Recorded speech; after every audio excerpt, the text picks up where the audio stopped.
camera. Ignore the camera. Okay, I will do Thank that you very much. Thank you. No problem. And I'll start by asking you your name and affiliation once the camera's running. Yeah. Okay.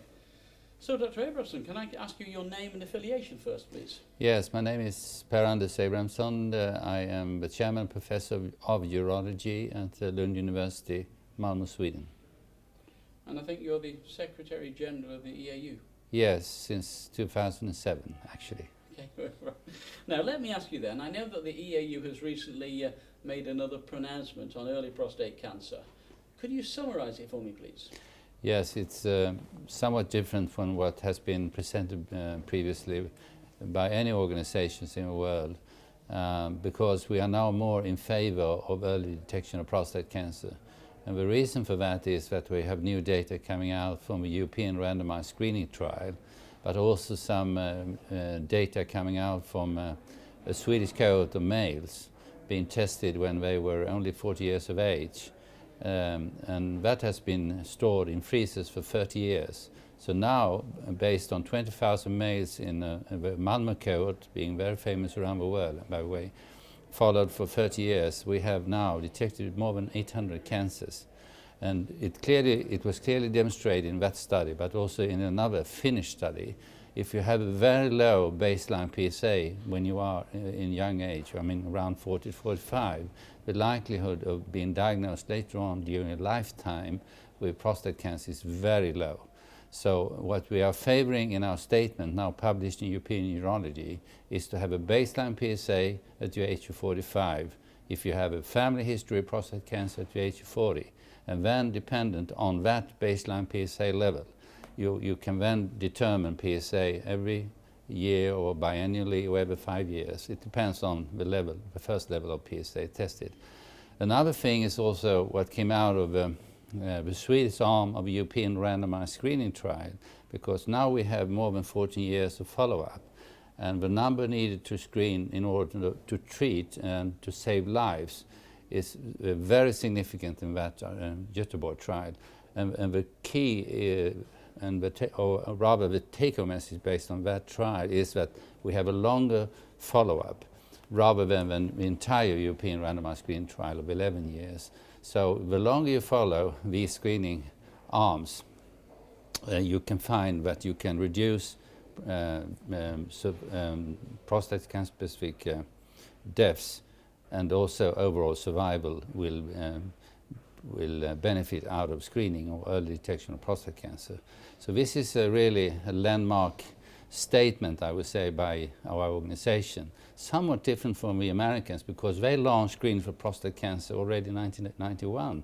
It was launched by the American Congress, but also the American Cancer Society and the American Urological Association. But they are now moving back, and they want to start at the age of 55 all of a sudden, and so forth. And so they've been heavily criticized by their own key opinion leaders inside the US. So I think that study now, the summarize of a number of key studies in Europe, will actually have a major impact around the world, not only inside Europe, but also in North America. And now I'm traveling to Latin America because they're going to like this statement as well, for sure. I've experienced that already, and the rest of the world, where prostate cancer is steadily increasing. So it sounds like there's a switch in emphasis on both sides of the Atlantic then, that we are now screening younger. Yes. They're going to screening older. Correct. But why do they say screening older is better? Because they have similar screening trial, the PLCO trial. But the problem with that trial was two things. It was there were too few men being screened, and unfortunately in the control arm not being screened, they were screened anyway by uncontrolled PSA testing.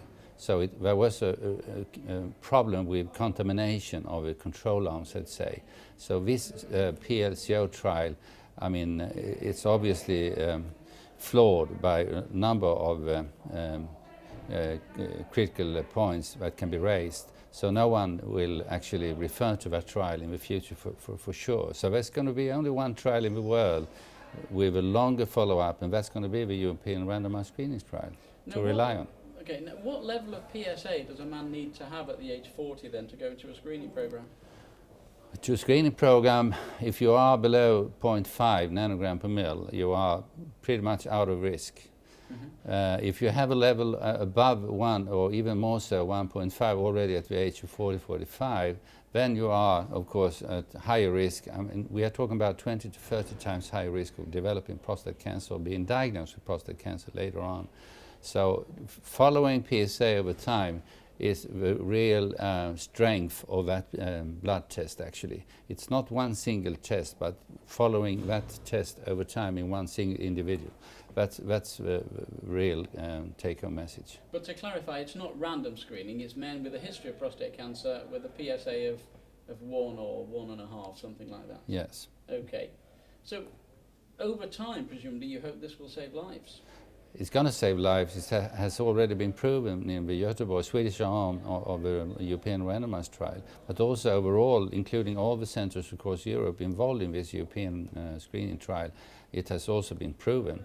But with a longer follow-up and with a more, I mean, the Swedish trial differs a little bit from the other centers across Europe because we started up to screen every 2 years. Secondly, we used somewhat lower threshold of PSA 3 rather than 4 to start with and so forth. So by doing that, if you really believe in early detection of prostate cancer, you have to do it properly. Now, with the financial restrictions as they are pretty well all over the developed world, do you think people will implement these guidelines?